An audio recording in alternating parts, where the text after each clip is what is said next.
You've changed your food more than once, maybe more than 5 times. You've tried eating less. You've tried eating differently. You've cut the things that are supposed to make a difference, right? The sugar, the alcohol, the processed food. You've added the things that are supposed to help. And the weight, particularly in the midsection, well, it's still there. It's still there. It's still unresponsive, still doing exactly what it was doing before you changed anything. Anything. And the thing that makes this harder than just carrying extra weight is the conclusion it leads to. If you do all of that and nothing moves, the only expectation, or should I say explanation, that seems available is that something is wrong with you, that your body has decided not to cooperate, that you're missing some piece of discipline or effort that other people seem to have. Well, y'all, listen.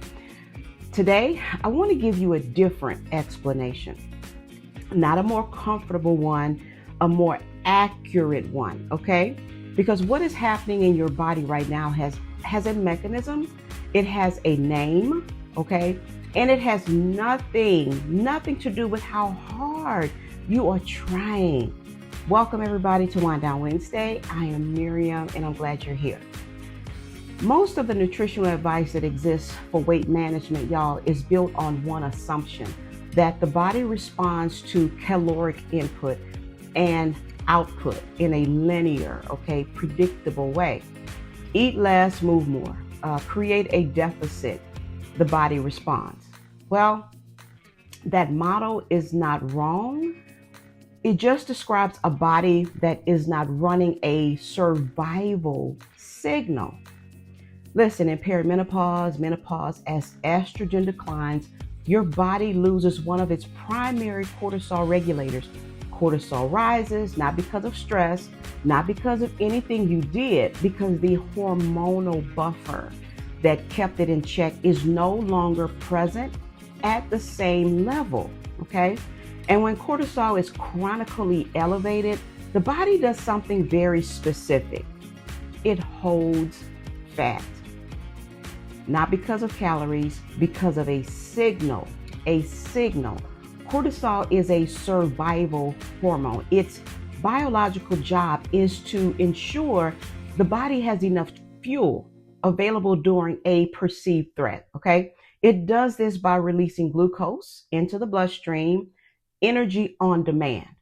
That glucose triggers an insulin response, and insulin, in the presence of chronically elevated cortisol, preferentially directs that fuel into storage, specifically visceral fat, around the midsection where it is most rapidly accessible if the threat continues. The body is not malfunctioning. It is executing a survival protocol with precision, okay? The problem is that the survival signal, chronically elevated cortisol, is being generated by a hormonal shift, not an actual threat. And no amount of nutritional change can override a survival signal. That is not where the override lives. So let's talk about mechanism one, the cortisol-glucose loop. The first thing to understand is what cortisol is actually doing to your fuel signal. Fuel, okay? Cortisol's primary metabolic job is glucose mobilization. When a threat is detected, the body needs fuel available fast. Cortisol signals delivered to release stored glucose into the bloodstream. Blood sugar rises. The pancreas releases insulin to manage it. So far, this is a normal, healthy, acute response, the kind that resolves in 20 to 30 minutes when the threat passes. Well, in perimenopause and menopause, y'all, the threat doesn't pass because the threat is not an event. It's a hormonal state. Cortisol isn't spiking and returning to baseline. It's elevated as a floor, okay? Floor, F-L-O-O-R. So glucose mobilization isn't happening occasionally. It's happening in a low grade continuous loop, and insulin is responding to that loop continuously. Chronically elevated insulin in the presence of chronically elevated cortisol creates a very specific outcome. The body becomes resistant to insulin's signal. Cells stop responding to it as effectively. Glucose that should enter cells for energy gets rerouted into fat storage, and the storage site cortisol prefers, because it's closest to the liver and most rapidly available as fuel, is visceral fat, the midsection around the belly, okay, your abdomen, underneath the muscle layer. This is the midsection weight that does not respond to dietary change. It isn't there because of what you ate. It is there because your body received a survival signal and stored fuel accordingly. I hope this is making sense, y'all. So this means the weight is not a caloric event. It is a hormonal signal event. And those require different starting points. Mechanism 2. Why nutritional interventions don't override a survival signal. This is the mechanism that explains the experience of doing everything right and having nothing move. When you reduce your caloric intake in a body with an intact hormonal system and no survival signal running, the body responds by drawing on stored fat for fuel. The deficit creates demand. The fat stores respond. This is the model that nutritional advice is built on, right? When you reduce your caloric intake in a body that is running a cortisol-driven survival signal, the body reads the reduced intake as additional threat confirmation. Less food available means the survival situation may be worsening. The response is not to release stored fat. It is to protect it more aggressively. Metabolism slows, stored fat becomes harder to access. The body shifts fuel sourcing to muscle tissue instead, which is metabolically cheaper to protect than fat in a survival context. Now, this is why women in perimenopause can be in a consistent caloric deficit and see muscle loss alongside no meaningful fat reduction. It is why the standard advice, eat less, move more, not only fails to work, but can actively compound the problem. The body is executing its survival protocol correctly. The intervention is targeting the wrong level of the system. Exercise follows the same pattern. High intensity exercise in a body with chronically elevated cortisol is an additional cortisol stimulus. It adds to the load the survival system is already managing, which means the body's response is not recovery and adaptation. It is increased fat retention, and increased muscle breakdown. The harder she works or you work, the harder the body holds, which means the answer is not more effort at the nutritional level. The intervention that changes what the body does with food has to happen upstream at the level of the signal that is driving the storage decision. Mechanism 3, the gut connection to the cortisol signal. Now, the third mechanism is the one that closes the loop and the one that explains why nervous system work alone by itself sometimes is not enough. Sometimes. Your gut microbiome is in direct two-way communication with your HPA axis, the system that produces and regulates cortisol. A healthy gut microbiome actively produces short-chain fatty acids that signal safety to the HPA axis, reducing cortisol output. It also produces serotonin precursors that modulate mood and stress response. In perimenopause, gut microbiome diversity typically declines. Estrogen plays a direct role in maintaining the gut lining and modulating microbial composition. As estrogen declines, the microbiome shifts, often toward a profile that produces more inflammatory signals and fewer calming ones. Those inflammatory signals reach the HPA axis via the vagus nerve and via the systemic circulation. What this means practically is that the cortisol elevation driving the storage signal has two upstream contributors: the hormonal shift, reducing the estrogen cortisol buffer, and a gut microbiome that is no longer producing the signals that would help bring that cortisol down. Both layers have to be addressed for the signal to shift. That is why the gut is not an add-on in this work. It is part of the cortisol architecture, which means the gut is not separate from the weight conversation. WEIGHT. It's not separate. It is upstream of the signal driving it. Now, here is what this looks like in your body. You get dressed, and notice that the waistband is the same as it was 3 months ago, maybe 6 months ago, maybe a year ago. And this is in spite or despite the fact that in that time you stopped eating bread, you cut the wine to weekends only, you started walking every morning. None of the effort registers in the one place where you most expected it to. The frustration isn't just physical, it's the logic of it that breaks down. You understand how food works. You've always been able to manage your weight when you needed to. And now the thing that always worked has stopped working completely without warning, right?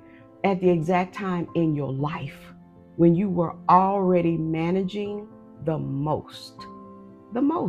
managing the most. You start to wonder if your metabolism is broken. I hear that a lot. If perimenopause has just changed your body in a way that nothing can reach. If you're going to have to accept that this is just what your body is now. This is just what it is. It is what it is, right? What you are experiencing is a body executing a survival protocol that your hormonal shift put in motion. The food you eat is landing on top of a system that has already decided at a level below your choices what it is going to do with fuel. Your body already made that decision, okay? Your choices are not irrelevant. They just are not the primary driver of the outcome right now. The signal driving the storage decision is. The signal driving the storage decision is. Now, for those of you who are here, I want you to drop in the comments for me just one word for how the midsection weight makes you feel when you notice it. Not how you feel about your body, how you feel when you see it. It hasn't changed despite everything that you've done or that you're doing. All right? So now you understand what is actually driving the weight that has not moved. Hopefully you understand that now. The cortisol-glucose loop. Why chronically elevated cortisol puts the body into a fat storage state that has nothing to do with caloric intake. Why nutritional interventions by themselves cannot override a survival signal.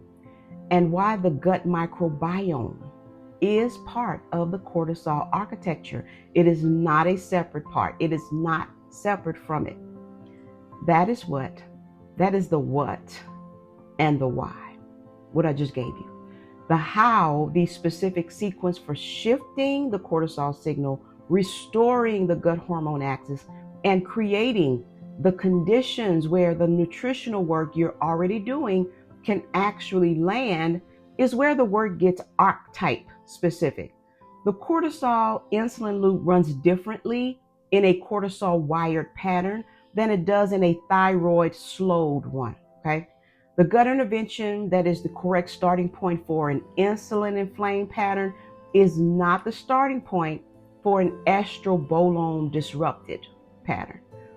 The sequence is not universal. It is built around the specific cascade that your pattern is running.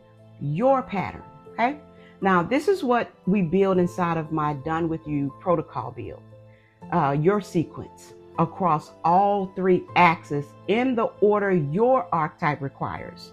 Now, my second cohort opens June 29th. There are 10 spots. The link is in the description. Now, listen, y'all, if you have not identified your pattern yet, that is the starting point. That is where you want to go first. The quiz takes about 4 to 5 minutes, and it's also, the link is in the description as well. Now, one practice, y'all, one practice before we close. I chose this one specifically because of what we just covered, okay? The cortisol insulin loop we talked about today is driven by a nervous system in a threat ready state. Chronically elevated cortisol keeps the sympathetic nervous system, the branch that is responsible for threat response. It keeps it in a low grade activation that it was never designed to maintain continuously. The fastest known way to apply a brake to that system is through the vagus nerve, the primary nerve of the parasympathetic branch. And one of the most direct vagal activation tools that we have is surprisingly simple, y'all. Very, very simple. Cold water on your face. Yes, cold water on your face.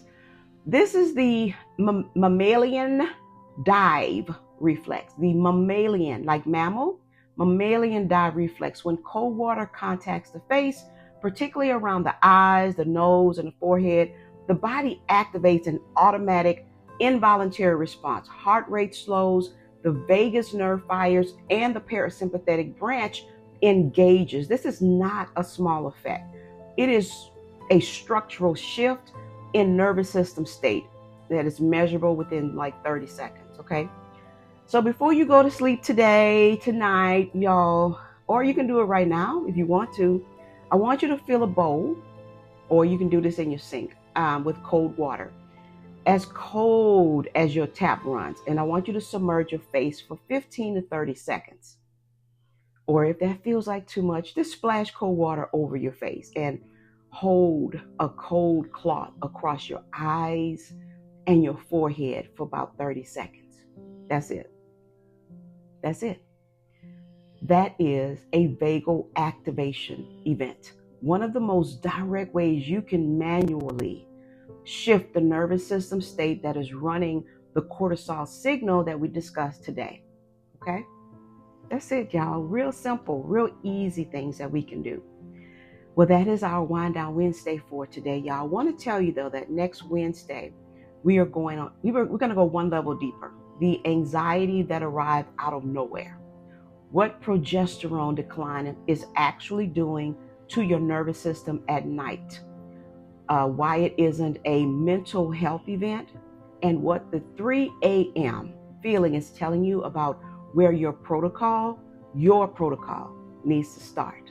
That's what we're going to be covering on Wednesday of next week. Take care, y'all. Talk to you soon.